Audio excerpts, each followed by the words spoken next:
अपने से पूर्व के सभी अधिवक्ताओं से जोड़ते हुए सर्वप्रथम तो मैं संघर्ष समिति के चेयरमैन साहब और संयोजक महोदय को साधुवाद और धन्यवाद दूंगा। आखिर 2 साल बाद ही सही हमारी याद को आई। और धन्यवाद दूंगा माननीय उच्च न्यायालय को जिन्होंने इन्हें नोटिस दिया। अगर ये नोटिस ना आता तो चाहे मीटिंग भी ना होती। साथियों, सब तो ये कहना चाहूंगा कि हमें अपनी संघर्ष समिति को पुनर्जीवित करना चाहिए। आपके आदेश पर अध्यक्ष जी, पूरे पश्चिमी उत्तर प्रदेश में शनिवार को काम नहीं होता। आज मैं यहां आया, जनपद न्यायाधीश से मिलने गया तो पता लगा वहां बेल लग गई है। मैं क्या कह सकता हूं भाई, एक महात्मा जी थे, एक महिला उनके पास गई, किसी मेरे बच्चा गुड़ बहुत खावे, तो गुरुजी कहने लगे भाई 3 दिन बाद आइयो। तो 3 दिन बाद वो महिला गई, कहने भाई गुड़ नहीं खाएगा। क्या बात है, पहले तो मैं भी खाऊं था। तो भाई पहले तो गुड़ खाना बनाया बंद कर दो, आप अपने यहां सुधार करोगे, हमसे हर संभव सहयोग की अपेक्षा रखें आप। दूसरी बात यह है,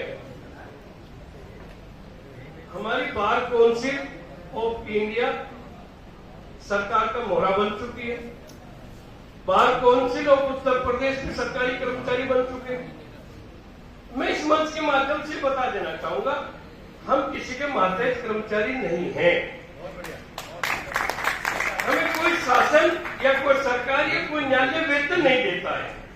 अरे मैं नहीं करता काम, मुझे कोई चैम्बर से उठवा देगा जबरदस्ती, मेरी मर्जी है।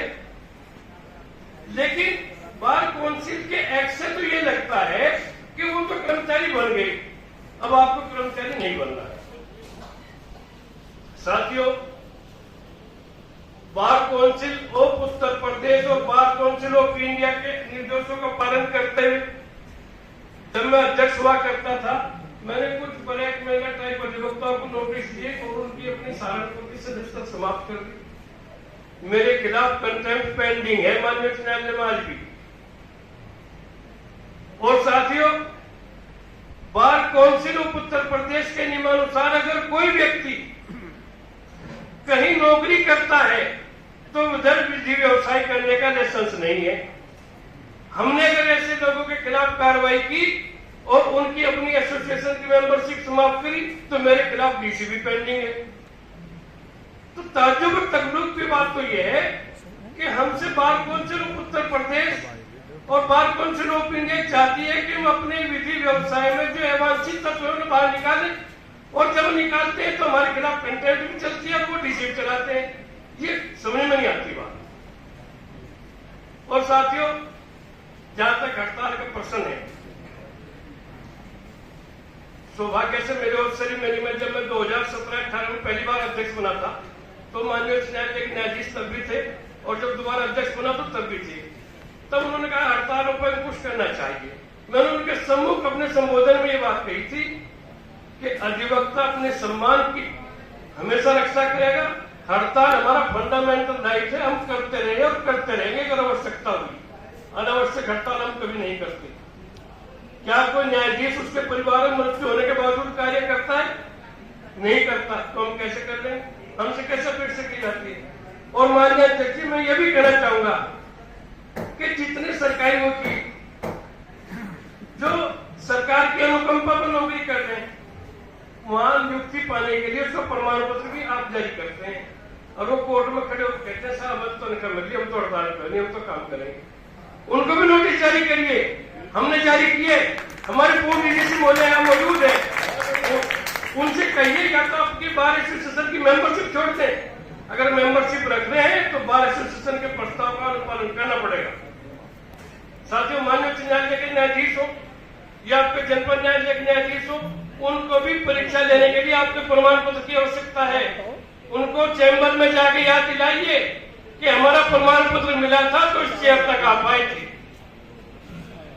एक अधिवक्ता और एक न्यायिक अधिकारी में केवल 1.5 फीट का अंतर है। हम लोग 1.5 फीट नीचे खड़े होते हैं और 1.5 फीट ऊंचे बैठते हैं। योग्यता में कोई फर्क नहीं है। ऑफिसर ऑफ द कोर्ट वो भी है, ऑफिसर ऑफ द कोर्ट हम भी हैं। तो क्या मतलब है? उनको तनख्वाह मिलती है, उनके लिए कोटा निर्धारित है काम करने के लिए। हमें भी कोटा काम दे दो, हमारा भी कोटा निर्धारित कर दो, हमसे कुछ अपेक्षा रख लो। भाई हम नहीं करते काम, हमारी मर्जी हमसे जबरदस्ती करा दोगे आप। तो माननीय अध्यक्ष जी, मेरा आपसे विनम्र निवेदन ये है और एक सुझाव ये है, एक तो पश्चिम उत्तर प्रदेश के हाईकोर्ट की बेंच के आंदोलन को पुनर्जीवित करिए और आपके इस आंदोलन में जनपद सहारनपुर से मैं आपको ये आश्वासन दिलाना चाहता हूं, हमारे यशस्वी अध्यक्ष श्री अभय सनी जी और हमारी कलेक्ट्रेट बार एसोसिएशन के लोकप्रिय अध्यक्ष भाई शिवपाल जी यहाँ मौजूद है, वो सब आपको आश्वस्त करेंगे। हम हर संघर्ष में आपके साथ रहेंगे, बशर्ते कि आप भी अपने रवैये में सुधार कर ले। 2 साल बाद सभी याद करा जब आप चिट्ठी है। धन्यवाद। जय हिंद।